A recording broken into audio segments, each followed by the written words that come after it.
নতুন বছর নিয়ে এত লাফালাফি করার মতো কিছুই নেই, কারণ ক্যালেন্ডার পাল্টাবে, জীবনটা নয়। জীবনের দুঃখ কষ্টগুলো ঠিক আগের মতোই রয়ে যাবে।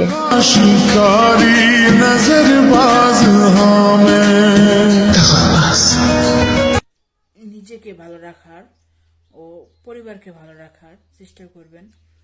কেন অনেক মানুষের এই 24 সালের বছরে অনেক মানুষ অনেক কষ্ট করছে, অনেক চোখের জল পড়ছে।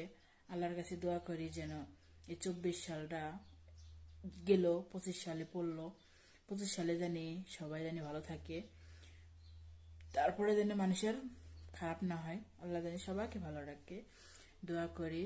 আপনারা দোয়া করবেন। আর আমার ভিডিও যার ভালো লাগবে সে অবশ্যই দেখবেন, লাইক শেয়ার কপি লিঙ্ক করবেন, অবশ্যই আজে বাজে কমেন্ট করবেন না। আশা করি সবাই ভালো থাকবেন, সুস্থ থাকবেন।